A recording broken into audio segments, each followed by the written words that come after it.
तो गृह मंत्री अनिल विज नाराज हो गए। होना ही था, हुआ ही करते हैं हमेशा। उन्होंने डीजीपी, एडीजीपी, आईजी समेत सभी पुलिस आयुक्तों यानी कि पुलिस कमिश्नर्स और सभी एसपीज यानी कि पुलिस अधीक्षकों को वायरलेस पर लेकर सख्त निर्देश दिया और कहा कि गुरुवार की शाम तक सभी 372 आईपीओ जो जांच अधिकारी हैं को निलंबित करो, हर हाल में निलंबित करो। मेरे कुछ अधिकारी उसमें रोड़े अटका रहे हैं।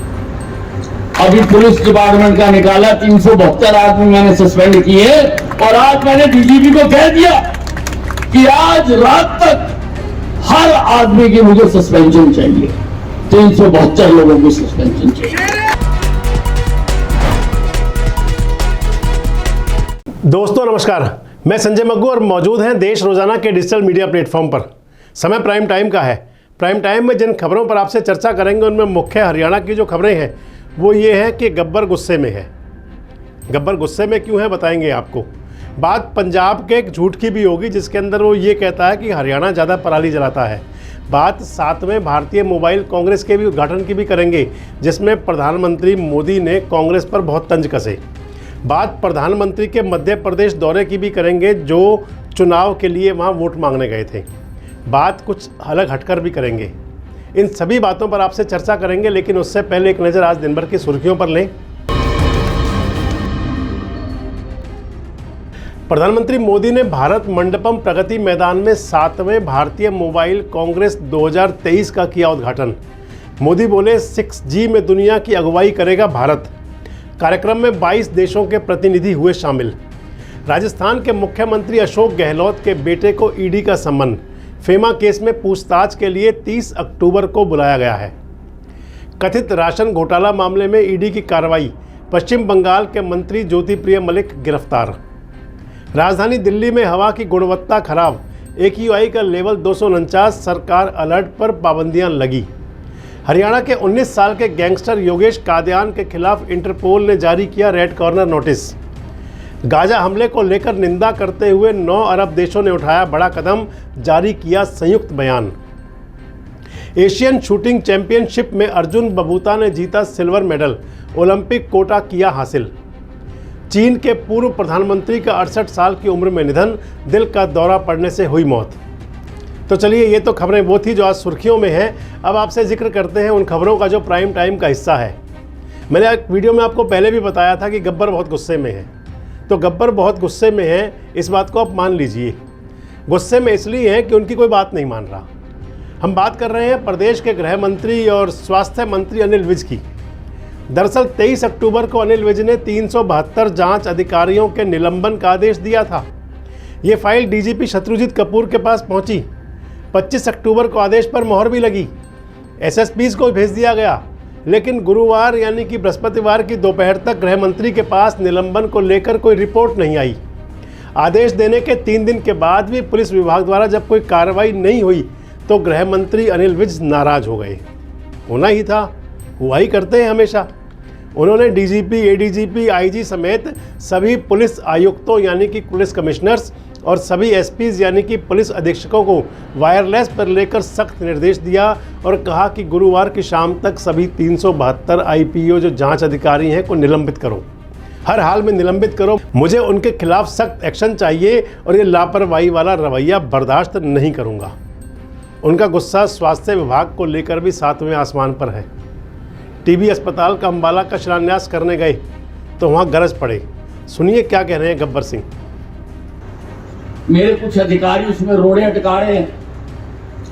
4-4 महीने से फाइल नहीं निकाल रहे, अपनी बुद्धि का बेवजह इस्तेमाल कर रहे हैं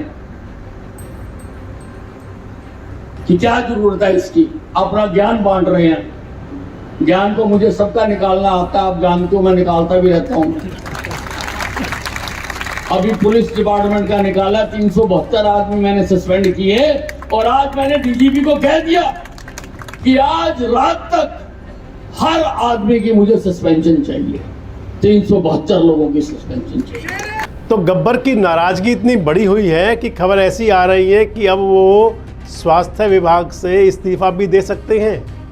हालांकि ये बात हमने आपको पहले भी बताई है कि इस्तीफा दे सकते हैं। अब इस बात में सच्चाई कितनी है इस बात की तस्दीक तो हम नहीं करते, क्योंकि जो होगा वो सच होगा और जो सच होगा वो सामने आ जाएगा। एक सच और है हरियाणा का। पड़ोसी राज्य पंजाब कहता रहा है और वो सच सामने निकल कर आया है। पड़ोसी राज्य पंजाब कहता रहा है कि हरियाणा पराली ज़्यादा जलाता है, तो इस बात को लेकर के एक रिपोर्ट आई है जिसमें पंजाब के इस दावे की पोल खुल रही है। पंजाब अक्सर दावा करता है कि पराली वो नहीं जलाता बल्कि हरियाणा जलाता है। दिल्ली सरकार से लेकर पंजाब सरकार दूसरे राज्यों पर हमेशा पराली जलाने को लेकर आरोप प्रत्यारोप लगाते हैं, लेकिन जब हरियाणा ने नासा की आधिकारिक वेबसाइट को सैटेलाइट इमेज जारी कर पंजाब के इस झूठ की पोल खोली, जिसमें हरियाणा से ज़्यादा पराली जलाने के मामले पंजाब में दिखाई दे रहे हैं, 2 गुने से भी ज़्यादा। नासा की आधिकारिक वेबसाइट में हरियाणा से पराली जलाने के 2 गुना से भी ज़्यादा मामले पंजाब में दिखाई दिए। पंजाब से आधे से भी कम हरियाणा के अंदर एक्टिव फायर के केस दिखाई दे रहे हैं। नासा की आधिकारिक वेबसाइट सैटेलाइट ने इमेज जो भेजी हैं उनसे पोल खुल गई है। तो ये तो बात थी हरियाणा और पंजाब की। अब ले चलते हैं आपको दिल्ली, जहाँ पर कि देश के प्रधानमंत्री मोदी ने नई दिल्ली के प्रगति मैदान के भारत मंडपम में इंडिया मोबाइल कांग्रेस को संबोधित किया। मोदी जी ने यहाँ यूपीए सरकार पर शब्दों के बाण भी चलाए, यानी कि मनमोहन सिंह के नेतृत्व वाली यूपीए सरकार, कांग्रेस की सरकार। पीएम मोदी ने पुरानी तकनीक और पुरानी सरकार की तुलना करते हुए एनडीए सरकार के कार्यकाल की तारीफ की। कहा कि 2024 कोई तारीख नहीं है, यह बदलाव है। पीएम मोदी ने कहा कि भारत में पिछले 1 साल में मोबाइल ब्रॉडबैंड की स्पीड 3 गुना बढ़ गई है। मोदी साहब ने हंसते हुए कहा, मुस्कुराते हुए कहा कि 2G के दौरान क्या हुआ था उस समय का जिक्र तो मैं नहीं करूंगा क्योंकि मीडिया वाले इसे खबर बना देंगे, लेकिन उन्होंने कहा कि हमारे कालखंड में 4G का विस्तार हुआ है और हम पर एक भी दाग नहीं लगा। उन्होंने यूपीए के कार्यकाल पर निशाना साधते हुए कहा कि उस समय की सरकार हैंग वाले मोड में थी। हालात ये थे कि रीस्टार्ट करने का भी कोई फ़ायदा नहीं होता था, बैटरी चार्ज करने से और ना ही बैटरी बदलने से कोई फ़ायदा मिलता था। मोदी ने कहा कि भारत मोबाइल ब्रॉडबैंड स्पीड में 118वें स्थान से अब 43वें स्थान पर पहुंच गया है। बहुत जल्दी हमारा देश भारत 6G में अग्रणी भूमिका निभाएगा। दुनिया मेड इन इंडिया फ़ोन का इस्तेमाल कर रही है। पिछले 9 सालों में आए इन बदलावों पर पीएम मोदी ने कहा कि देश को आयातक से निर्यातक बना दिया गया है। सुनिए प्रधानमंत्री जी क्या कह रहे हैं। करोड़ों लोगों का भाग्य बदलने की क्षमता रखता है। एक समय था जब हम फ्यूचर की बात करते थे तो उसका अर्थ अगला दशक या 20-30 साल बाद का समय या फिर अगली शताब्दी होता था, लेकिन आज हर दिन टेक्नोलॉजी में तेजी से होते परिवर्तन के कारण हम कहते हैं the future is here and now. 2014 में हमारे पास, मैं 2014 क्यों कह रहा हूं पता है ना, वो तारीख नहीं है, एक बदलाव है।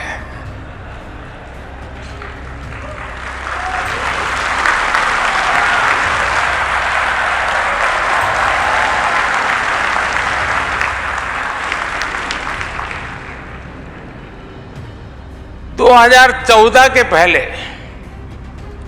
भारत के पास कुछ 100 स्टार्टअप थे, कुछ 100, लेकिन अब ये संख्या 1 लाख के आसपास पहुंच गई है। तो प्रधानमंत्री जी के इस संबोधन को आपने सुना। अब बताते हैं आपको बात देश की सियासत की। 5 राज्यों में विधानसभा चुनाव हो रहे हैं। सभी पार्टियों ने कमर कसी हुई है। बड़े और छोटे तमाम नेता रैलियां कर रहे हैं। प्रधानमंत्री भी चुनावी राज्यों के दौरे पर हैं।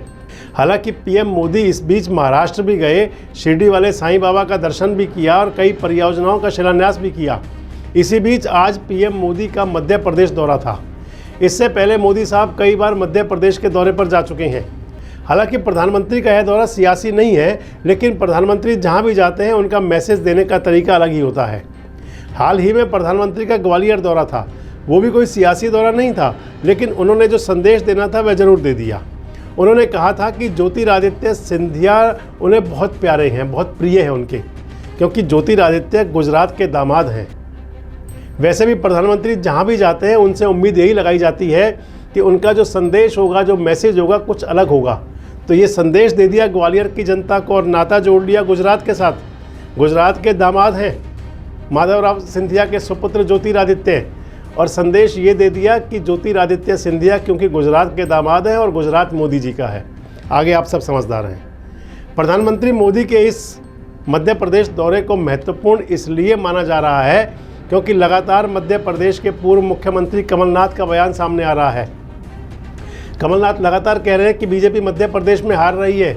पिछले कुछ दिनों से टिकटों को लेकर भी कांग्रेस और बीजेपी दोनों ही पार्टी में माथापच्ची देखने को मिली। यहाँ कर्नाटक की तरफ से चुनाव जो है दोनों पार्टियों की तरफ से नहीं है, वहाँ लोकल इश्यूज़ पर कांग्रेस ने चुनाव लड़ा था। हालांकि बाद में बजरंग दल और हनुमान जी भी आ गए थे, लेकिन कांग्रेस को मध्य प्रदेश में राम याद आ रहे हैं। मध्य प्रदेश में राम को लेकर लड़ाई चल रही है। हालांकि बीजेपी का कहना है कि कमलनाथ को राम और हनुमान केवल चुनाव के समय ही याद आते हैं। वहीं कमलनाथ कहते हैं कि राम भगवान बीजेपी के नहीं है, पूरे देश के हैं। हालांकि इसी बीच केंद्रीय मंत्री प्रहलाद पटेल कह रहे हैं कि कमलनाथ जी से कि कमलनाथ जी, इस जन्म में तो आप अपने आप को हिंदू साबित कर नहीं पाएंगे। लेकिन कमलनाथ भी पूरे आत्मविश्वास के साथ अपनी जीत का दावा ठोक रहे हैं। वहीं बीजेपी के लिए यही कहा जा रहा है कि मध्य प्रदेश में उनका नेटवर्क गुजरात से भी ज़्यादा बेहतर है। और वैसे भी पूरे देश में बीजेपी निचले स्तर से लेकर उच्च स्तर तक चुनाव की तैयारी में रहती है। चाहे बात पन्ना प्रमुख की हो या अपने कार्यकर्ताओं में जोश भरने की, वो काम ये आराम से कर लेते हैं भाजपा के नेता। नेटवर्क और स्ट्रेंथ में कांग्रेस पार्टी से कहीं बहुत ज़्यादा आगे बीजेपी वैसे भी है। यानी कि चुनावी रणनीति बनाने में बीजेपी की सोच बहुत आगे रही है। हालांकि मध्य प्रदेश के अंदर जब शुरुआती दौरे थे प्रधानमंत्री जी के, तो उन्होंने मुख्यमंत्री शिवराज की लाडली योजना का जिक्र भी नहीं किया था। लेकिन अब कहा जा रहा है कि बीजेपी उस मजबूती वाली योजना बता रही है, उस योजना को ही। हालांकि प्रधानमंत्री के दौरों के बाद उसका जिक्र नहीं हुआ, मैंने पहले ही कहा। लेकिन अब गृह मंत्री अमित शाह का दौरा हो या किसी और नेता का या प्रधानमंत्री जी का हो, मध्य प्रदेश में फोकस पूरी तरह से दिया जा रहा है। तो देखने वाली बात ये रहेगी कि बीजेपी मध्य प्रदेश पर ज़्यादा फोकस जो कर रही है, इसके नतीजे क्या होंगे। वैसे एक दिग्गी राजा हैं, मध्य प्रदेश के पूर्व मुख्यमंत्री हैं, 2003 से पहले मुख्यमंत्री थे। दिग्गी राजा कह रहे हैं कि कितना ही जोर लगा लें, आएगी तो कांग्रेस ही। कांग्रेस आएगी या बीजेपी आएगी, देखते हैं क्या होता है। लेकिन इन सब से हटकर, क्योंकि राजनीति से हटकर भी कुछ और भी है। तो अब बात उस शख्स की जिसे दुनिया सिंगर के नाम से जानती है, और हर शख्स ने इंसानों की मदद के लिए टूल बनाए, आधुनिक सिलाई मशीन का निर्माण किया। हम बात कर रहे हैं 27 अक्टूबर 1811 को जन्मे सिंगर की, जो मैकेनिक का काम करते थे। 1839 में सबसे पहले उन्होंने चट्टान में छेद करने की मशीन बनाई थी। उसके बाद लकड़ी और मेटल काटने की मशीन बनाई। 1851 में जब उनके पास एक सिलाई मशीन बनने को आई, तो उन्होंने उस सिलाई मशीन को भी ठीक किया और उसे बेहतर मशीन बना दिया। मात्र 11 दिन की मेहनत के बाद पूरी दुनिया के सामने उस मशीन को रख दिया गया और इस मशीन का नाम रखा हुआ सिंगर। बाद में कंपनी बनी जिसे अमेरिका की पहली मल्टीनेशनल कंपनी के तौर पर जाना जाता है। उनके द्वारा हाथ से चलाई जाने वाली यह मशीन उस ज़माने में $10 की मिलती थी। हालांकि कुछ ही सालों में यह मशीन पूरी दुनिया पर छा गई और इसे पेटेंट भी किया गया। कहते हैं कि सिंगर को दूसरों के सिले कपड़े पसंद नहीं आते थे, इसलिए उन्होंने खुद के लिए सिलाई मशीन बना ली थी। और सिंगर ने 10 साल तक थिएटर किया। सौतेली माँ के कारण मात्र 12 साल की उम्र में घर छोड़ना पड़ा था उन्हें। प्रतिभा, सुविधाओं और संस्थान दोनों की मोहताज नहीं होती, ये सिंगर के जुनून ने साबित किया। और आज उनकी यह प्रेरक कहानी सभी के लिए मिसाल पेश करती है, सभी के लिए प्रेरणा स्रोत है। तो इस प्रेरणादायी खबर के साथ आज के प्राइम टाइम में आपसे इजाज़त लेते हैं। कल फिर मिलेंगे कुछ उन मुद्दों और खबरों के साथ जो रखती हैं आपसे सरोकार। तब तक अपना बहुत ध्यान रखें। शुभ रात्रि। हमारे साथ जुड़े रहने के लिए देखते रहिए देश रोजाना का YouTube चैनल सब्सक्राइब कीजिए। साथ ही देश रोजाना की खबरें सबसे पहले देखने के लिए प्रेस कीजिए बेल आइकन।